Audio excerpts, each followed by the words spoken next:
सती की मृत्यु के बाद शिव सती के शरीर को उठाकर अपने विरह में पूरे ब्रह्मांड में भटक रहे थे, जिससे पृथ्वी का संतुलन बिगड़ने लगा। तब विष्णु ने अपने सुदर्शन चक्र से सती के शरीर के टुकड़े कर दिए, जिसके बाद शिव शांत हुए और कैलाश पर्वत पर ध्यान में चले गए। लेकिन इन सब के बीच असुरों की दुनिया में एक नई शक्ति जन्म ले रही थी, जिसका नाम था ताड़कासुर।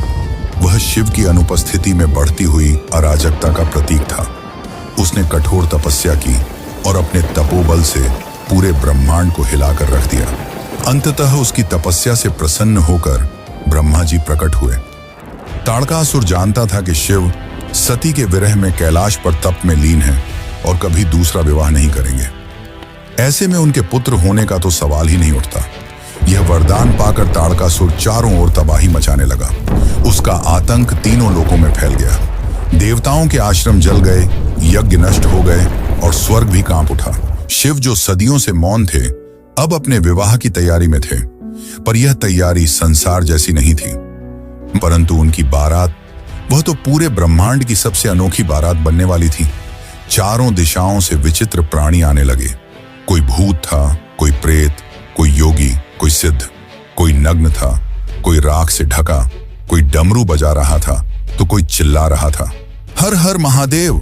गंधर्वों के गीतों में अघोरियों के नृत्य घुल गए थे। शंख, डमरू, मृदंग और तांडव की ध्वनियां मिलकर एक अकल्पनीय लय बना रही थी। स्वयं विष्णु और ब्रह्मा बारात में सम्मिलित हुए। यह एक ऐसी बारात थी जिसमें देवता भी थे और दानव भी, क्योंकि शिव सबके हैं, किसी वर्ग के नहीं। देवगण, सिद्ध, योगी, गंधर्व सब एक साथ एक ही स्थान पर एकत्र हुए। स्वर्ग, पृथ्वी और पाताल तीनों लोग उस क्षण एक हो गए थे। कोई शत्रु नहीं, कोई भय नहीं। राजा हिमावन ने विशाल सभा सजवाई थी।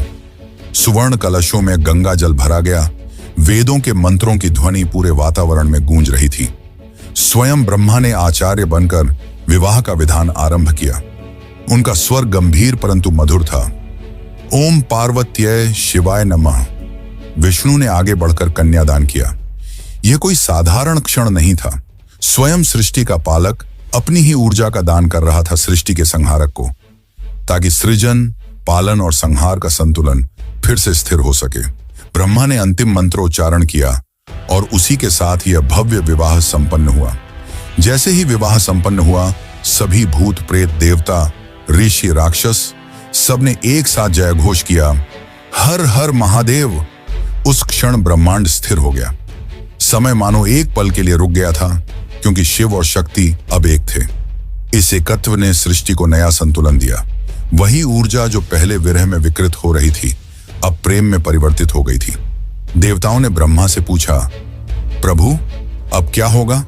ब्रह्मा मुस्कुराए, अब ब्रह्मांड फिर से अपना मार्ग पाएगा। इस दिव्य मिलन से जो शक्ति उत्पन्न होगी, वही एक दिन तारकासुर का अंत करेगी। वही बालक जो इन दोनों की ऊर्जा से जन्मेगा, देवताओं का रक्षक बनेगा, कार्तिकेय। लेकिन यह अंत नहीं था। शिव और पार्वती के विवाह के बाद दोनों शांति और प्रेम से थी और प्रेम कैलाश में वास करने लगे।